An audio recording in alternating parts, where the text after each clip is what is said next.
پیارے بھائی بہن، تو آپ لوگوں کو یاد ہوگا کہ گئے سو وقت ہم متی کی انجیل باب 21 پہ تھے اور اس کے پہلے 11 آیتوں پہ غور کرے تھے۔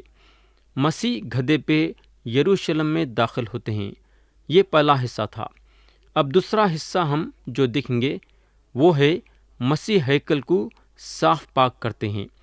آیت 12 اور 13 پڑھیں گے، لکھا ہوا ہے، اور یسوع نے خدا کی ہیکل میں داخل ہو کر ان سب کو نکال دیا جو ہیکل میں خرید و فروخت کر رہے تھے، اور صرافوں کے تختے اور کبوتر فروشوں کی چوکیاں الٹ دیں، اور ان سے کہا، لکھا ہے کہ میرا گھر دعا کا گھر کہلائے گا، مگر تم اس سے ڈاکوؤں کی کھو بناتے ہو۔ پیارے بھائی بہن، ادھر مسیح سخت زبان استعمال کرے ہیں۔ یا میں آپ لوگوں کا توجہ چاہوں گا خاص طور سے مسیح کے یروشلم میں جیت کے ساتھ داخل ہونے کے بارے میں۔ سب سے پہلے تو میں سمجھتا ہوں کہ مسیح کا یروشلم میں جیت کے ساتھ داخل ہونا ابھی پورا نہیں ہوا، یا ہم جیت نہیں بول سکتے۔ کئی کو بولے تو ہم یہ بات دیکھے ہیں کہ زکریا نبی کی جو پیشن گوئی تھی، وہ پیشن گوئی کے صرف تھوڑے حصے پورے ہوئے۔ ہمارے خداوند یروشلم میں داخل ہوئے تاکہ انہوں لوگوں کے مونجی بنے، انہوں لوگوں کے سامنے اپنے آپ کو یہ آخری مرتبہ ظاہر کر رہے تھے۔ جب آپ یہ 4 انجیل اکٹھا کر کے جو باتیں انجیلوں میں لکھی گئی ہے دیکھیں گے تو وہ انجیلاں تقریباً ایک ہی نظر آئیں گے۔ تو جو بات پہ ہم آتے ہیں وہ یہ ہے کہ یسوع مسیح جو ہیں شہر میں صرف ایک دن میں داخل نہیں ہوئے، بلکہ 3 الگ الگ دنوں میں داخل ہوئے۔ پہلی مرتبہ جب انہوں داخل ہوئے وہ ہفتے کا دن تھا، یعنی کہ انگریزی میں اسے سیٹرڈے بولتے ہیں، یعنی کہ سبت کے روز۔ یہودیوں کا جو سبت کا دن ہوتا تھا وہ ہفتے کے روز ہوتا تھا۔ تو پہلے دن جب مسیح داخل ہوئے تو اس دن ہیکل میں بزنس نہیں ہو رہا تھا، اور مسیح چوطرف اپنی نظر کرے، یعنی کہ چوطرف دیکھے اور وہاں سے چلے گئے۔ یہ بات کا ثبوت ہم لوگ کو مرقس کی انجیل باب 11 اور آیت 11 میں ملیں گا، جہاں لکھا ہوا ہے، اور وہ یروشلم میں داخل ہو کر ہیکل میں آیا اور چاروں طرف سب چیزیں ملاحظہ کر کے ان 12 کے ساتھ بیتنیہ کو گیا، کیونکہ شام کا وقت ہو گیا تھا۔ تو یہاں یسوع مسیح ایک کاہن کے حیثیت سے ہیکل میں داخل ہوئے۔ یہ ہوگا اب دوسرے مرتبہ جب انہوں یروشلم میں داخل ہوئے، وہ اتوار کا روز تھا، یعنی کہ اتوار کو انگریزی میں سنڈے بولتے ہیں، یعنی کہ ہفتے کا پہلا دن، اور بزنس کرنے والے وہاں تھے اور انہوں ہیکل کو صاف کرے۔ یہ بات کا ثبوت ہم لوگ کو متی کی انجیل باب 21 اور آیت 12 اور 13 میں ملے گا، جو کہ ہم یہ آیتیں پڑھ چکے ہیں۔ اور یہ مرتبہ مسیح جو ہیں ایک بادشاہ کے حیثیت سے داخل ہوئے۔ یہ ہوگا اب تیسرے دن جو انہوں یروشلم میں داخل ہوئے وہ پیر کا روز تھا۔ پیر کو جو ہے انگریزی میں منڈے بولتے ہیں، یعنی کہ ہفتے کا دوسرا دن، اور اس دن مسیح یروشلم میں روئے، یعنی کہ اپنے آنسواں بہائے، اور انہوں ہیکل میں داخل ہوئے اور لوگوں کو تعلیم دیے، اور ساتھ ساتھ بیماروں کو شفا بھی بخشے، اور اس دن انہوں ایک نبی کے حیثیت سے داخل ہوئے۔ جیسا ہم یہ 3 انجیلوں کو ملا کے دیکھیں گے، یعنی کہ متی کی انجیل، مرقس کی انجیل اور لوقا کی انجیل، تو ہم کو پتہ چلے گا کہ یہ 3 الگ الگ دنوں کا واقعہ ہے، یعنی کہ 3 الگ الگ دنوں میں مسیح جو ہیں یروشلم میں داخل ہوئے ہیں۔ اور میں یقین کرتا ہوں کہ ہمارے خداوند یروشلم میں 3 دن لگاتار داخل ہوئے، اور 3 الگ الگ شخصیتوں میں، یعنی کہ کاہن کے حیثیت سے، بادشاہ کے حیثیت سے اور نبی کے حیثیت سے، اور ہر دن انہوں آرام کرنے کے لیے بیتنیہ کو چلے جاتے تھے، اور مسیح اپنی رات شہر میں نہیں گزارے۔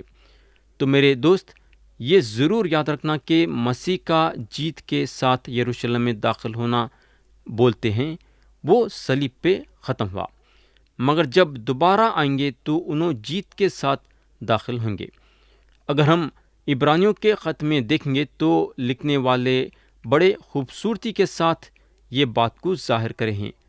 انہوں باب 9 اور آیت 28 میں لکھتے ہیں، اسی طرح مسیح بھی ایک بار بہت لوگوں کے گناہ اٹھانے کے لیے قربان ہو کر دوسری بار بغیر گناہ کے نجات کے لیے ان کو دکھائی دے گا جو اس کی راہ دیکھتے ہیں۔ اور اگر ہم زکریا نبی کے کتاب میں دیکھیں گے تو ہم کو بتایا گیا ہے کہ جب انہوں پھر سے زمین پہ آئیں گے تو انہوں زیتون کے پہاڑ پہ کھڑے ہوں گے۔ تو پیارے بھائی اور بہن، جب انہوں یروشلم میں داخل ہوں گے تو اس وقت ان کا داخل ہونا جیت بلایا جائے گا، یعنی کہ اس وقت انہوں جیت کے ساتھ یروشلم میں داخل ہوں گے۔ تو میرے بھائی، یہ 3 مرتبہ جو مسیح یروشلم میں داخل ہوئے تو جیت کے حیثیت سے داخل نہیں ہوئے۔ یہ 3 مرتبہ ان کا یروشلم میں داخل ہونا جیت نہیں بلایا جاتا۔ کئی کو بولے تو انہوں اپنی جان دینے کے لیے صلیب کے رستے پہ تھے۔ انہوں آپ کے گناہوں کے لیے اور میرے گناہوں کے لیے صلیب پہ اپنی جان دینے کے لیے جا رہے تھے۔ تو یہ ہوگا آگے اگر ہم کلام میں دیکھیں گے تو ہم کو معلوم ہوگا کہ انہوں ہیکل کو صاف کرنے کے بعد کئی لوگاں ان کے پاس مدد کے لیے آئے۔ متی کی انجیل باب 21 اور آیت 14 میں لکھا ہوا ہے، اور اندھے اور لنگڑے ہیکل میں اس کے پاس آئے اور اس نے انہیں اچھا کیا۔ پیارے بھائی بہن، یہاں آپ دیکھ سکتے کہ متی رسول اپنے انجیل میں بھیڑ کے بارے میں کتنا بتائے ہیں۔ انہوں بھیڑ پہ کافی اہمیت دی۔ آیت 15 میں لکھا ہوا ہے، لیکن جب سردار کاہنوں اور فقیہوں نے ان عجیب کاموں کو جو اس نے کیے اور لڑکوں کو ہیکل میں ابن داؤد کو ہوشانہ پکارتے دیکھا تو خفا ہو کر اس سے کہنے لگے۔ میرے دوست، یہاں میں کاہنوں کے بارے میں بات کرنا چاہوں گا کہ کاہنوں کے دل میں اور فقیوں کے دل میں مسیح کے لیے کڑواہٹ پیدا ہوئی۔ آیت 16 اور 17 میں لکھا ہوا ہے، تو سنتا ہے کہ یہ کیا کہتے ہیں؟ یسوع نے ان سے کہا، ہاں، کیا تم نے یہ کبھی نہیں پڑھا کہ بچوں اور شرخواروں کے منہ سے تو نے حمد و کامل کرایا؟ اور وہ انہیں چھوڑ کر شہر کے باہر بطنیہ میں گیا اور رات کو وہیں رہا۔ تو یہاں کلام بتاتا ہے کہ انہیں چھوڑ کر، یعنی کہ مسیح یہاں مذہبی لیڈروں کو چھوڑ دیے، اور کلام آگے بتاتا ہے کہ شہر کے باہر بیتنیہ میں گیا اور رات کو وہیں رہا۔ میرے دوست، جیسا میں آپ لوگوں کو بتا چکا ہوں کہ مسیح اپنی رات شہر میں نہیں گزارے، مگر ہم دیکھتے ہیں کہ انہوں دوسرے دن شہر کو آتے ہیں۔ یہ میں سمجھتا ہوں کہ یہ داخلات وہ ہے جس کو لوقا زور دیے، یعنی کہ مسیح تیسرے اور آخری مرتبہ یروشلم میں داخل ہوئے، یعنی کہ پیر کے روز۔ تو یہاں ختم ہوا یہ باب کا دوسرا حصہ۔ اب ہم تیسرے حصے پہ جائیں گے، اور وہ ہے مسیح انجیر کے درخت کو لعنت بھیجتے ہیں۔ آیت 18 اور 19 پڑھیں گے۔ لکھا ہوا ہے، اور جب صبح کو پھر شہر میں جاتا تھا تو اسے بھوک لگی، اور انجیر کا ایک درخت راہ کے کنارے دیکھ کر اس کے پاس گیا، اور پتوں کے سوائے اس میں کچھ نہ پا کر اس سے کہا کہ آئندہ تجھ میں کبھی پھل نہ لگے، اور انجیر کا درخت اسی دم سوکھ گیا۔ میرے دوست، یہ انجیر کے درخت کے بارے میں ترجمہ کرنا ہمیشہ ایک مشکل کی بات رہی ہے۔ کئی لوگاں کئی قسم سے یہ انجیر کے درخت کا ترجمہ کرے ہیں کہ انجیر کا درخت کیا معنی رکھتا ہے۔ میں یقین کرتا ہوں کہ یہ انجیر کا جو درخت ہے وہ اسرائیل کے بارے میں بتاتا ہے، جیسا ہم متی کی انجیل باب 24 میں آگے چل کے غور کریں گے۔ کم سے کم ہم پورے بھروسے کے ساتھ یہ بول سکتے کہ جب ہمارے خداوند یہ دنیا میں آئے تو انہوں اسرائیلی لوگوں کے زندگی میں کوئی پھل کی نشانی نہیں دیکھے۔ صرف باہر سے ان لوگاں یہ ظاہر کر رہے تھے کہ ان لوگاں بہت ہی مذہبی ہیں، اور واقعی میں مذہبی باتوں میں اتنا گد گئے تھے کہ خدا کی محبت ان کے زندگی سے دور ہو گئی۔ ان کے زندگی کے ذریعے سے خدا نظر نہیں آ رہا تھا۔ میرے دوست، یہ انجیر کے درخت کو لعنت بھیجنا یہ بتا رہا تھا کہ اسرائیلی قوم بھی لعنت کے برابر ہے، اور واقعی میں انہوں اسرائیلی قوم کو لعنت بھیجے، اسرائیلی قوم کو قصوروار ٹھہرائے، اور ہم کو معلوم ہونا چاہیے کہ یہ اسرائیلی قوم پہ خدا کی عدالت نازل ہوئی، اور 70 AD میں یہ لوگوں کو کافی مصیبتیں اٹھانا پڑا۔ آیت 20 میں لکھا ہوا ہے، شاگردوں نے یہ دیکھ کر تعجب کیا اور کہا، یہ انجیر کا درخت کیوں کر ایک دم میں سوکھ گیا؟ میرے دوست، شاگردوں کے لیے یہ ایک حیرت کی بات تھی، اور آیت 21 اور 22 میں لکھا ہوا ہے، یسوع نے جواب میں ان سے کہا، میں تم سے سچ کہتا ہوں کہ اگر ایمان رکھو اور شک نہ کرو تو نہ صرف وہ کرو گے جو انجیر کے درخت کے ساتھ ہوا، بلکہ اگر اس پہاڑ سے بھی کہو گے کہ تو اکھڑ جا اور سمندر میں جا پڑ تو یہ ہو جائے گا، اور جو کچھ دعا میں ایمان کے ساتھ مانگو گے وہ سب تمہیں ملے گا۔ تو یہاں جو ہے ہمارے خداوند اپنے شاگردوں کو دعا کا ایک سبق دے رہے ہیں، یہ بتاتے ہوئے کہ جب دعا کرتے ہیں تو ہمارے دعا میں ایمان رہنا۔ ان کے شاگرداں انجیر کے درخت کو دیکھ کے حیران ہو جاتے ہیں کہ کیسا یہ انجیر کا درخت مسیح کے بولنے سے سوکھ گیا، اور مسیح ان لوگوں کو بولتے ہیں کہ ان لوگوں کی پریشانی یہ ہے کہ ان کے پاس ایمان نہیں ہے، یہ یقین کرنے کے لیے کہ خدا اتنے طاقت سے آگے بڑھتا ہے۔ یہ ہوگا آگے اگر ہم کلام میں دیکھیں گے تو مذہبی لوگ مسیح کے پاس آتے ہیں ان سے سوال کرنے کے لیے۔ آیت 23 میں لکھا ہوا ہے، اور جب وہ ہیکل میں آ کر تعلیم دے رہا تھا تو سردار کاہنوں اور قوم کے بزرگوں نے اس کے پاس آ کر کہا، تو ان کاموں کو کس اختیار سے کرتا ہے، اور کس نے تجھے یہ اختیار دیا ہے؟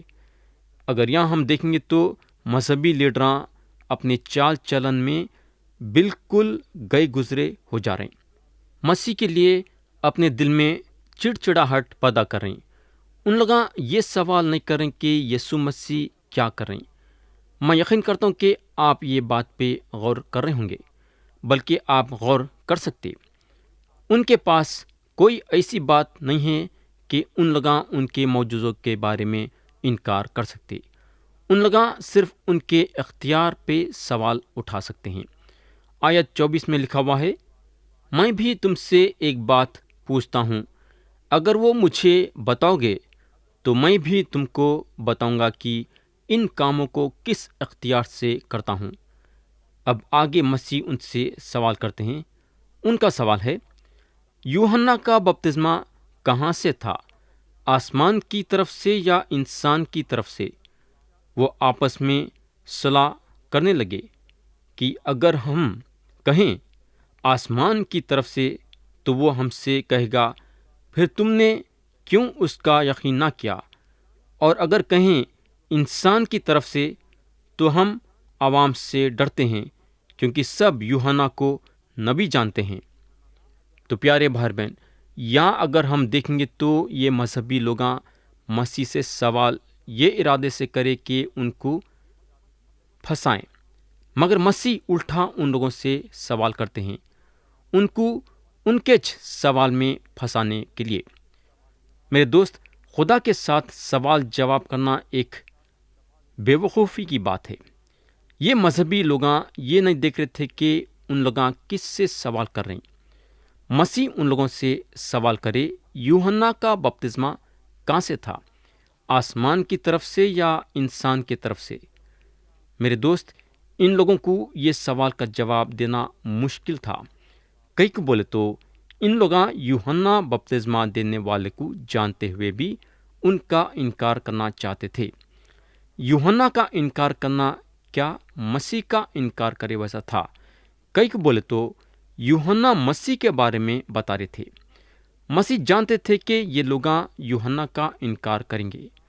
ان لوگاں شیشوپن میں پڑ گئے کہ کیا جواب دینا۔ اب ہم دیکھیں گے کہ ان کا کیا جواب تھا۔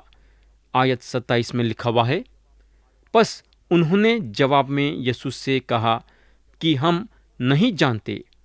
اس نے بھی ان سے کہا، میں بھی تمہیں نہیں بتاتا کہ ان کاموں کو کس اختیار سے کرتا ہوں۔ یہ ہوگا۔ اب ہم 2 بیٹوں کی تمثیل پہ آئیں گے۔ آیت 28 سے 31 پڑھیں گے۔ لکھا ہوا ہے، تم کیا سمجھتے ہو؟ ایک آدمی کے 2 بیٹے تھے۔ اس نے پہلے کے پاس جا کر کہا، بیٹا جا آج انگوری باغ میں کام کر۔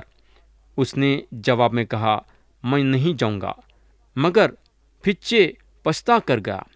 پھر دوسرے کے پاس جا کر اس نے اسی طرح کہا۔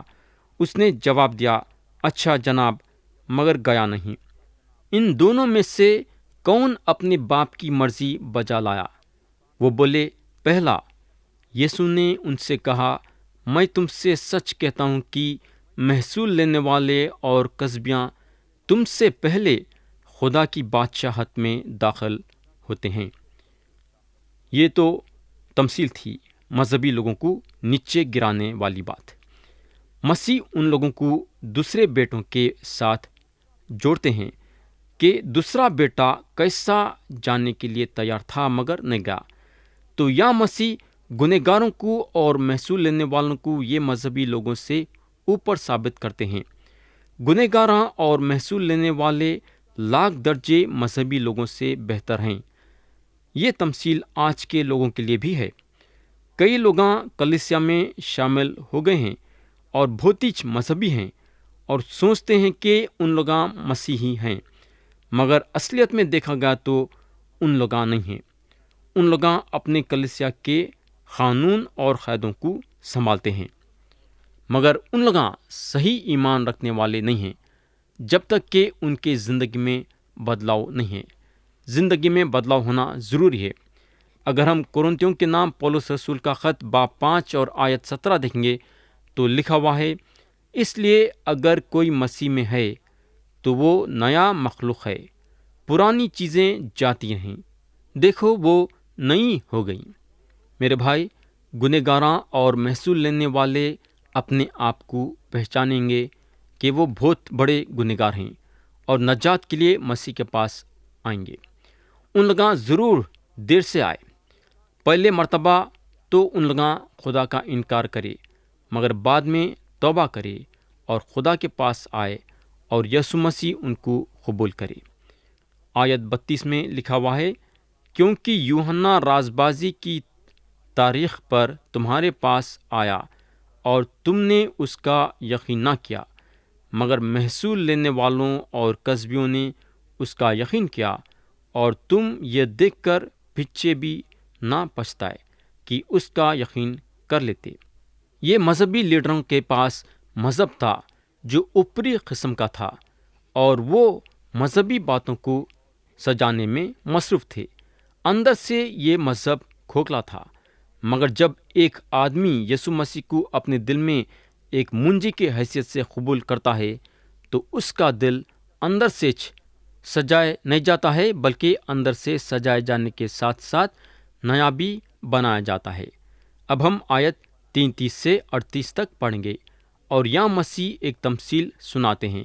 لکھا ہوا ہے، ایک اور تمثیل سنو۔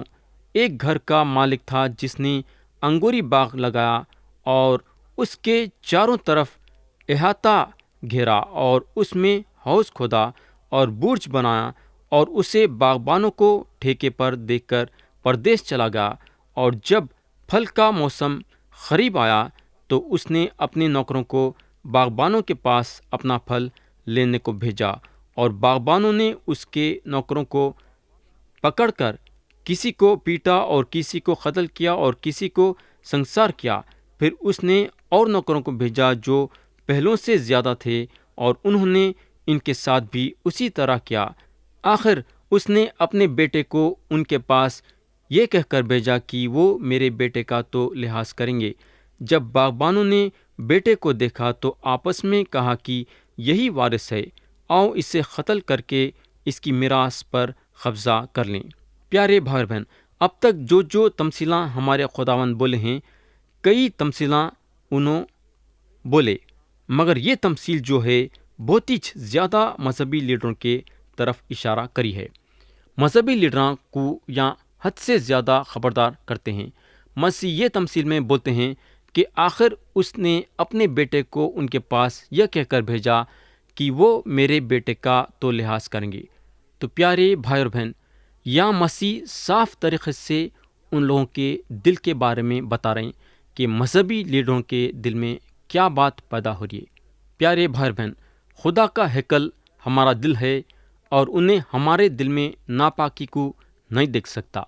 خدا چاہتا کہ ہمارا دل ہمیشہ صاف پاک رہنا اور ہمارے سارے ناراستی کو دور کر دینا اور ایک پاک اور بے عیب زندگی گزارنا، تاکہ وہ ہمارے دل میں کام کرے اور ہمارے دل میں تبدیلی لائے۔ خدا ہم سب کو آج کے کلام کے ذریعے سے برکت دے۔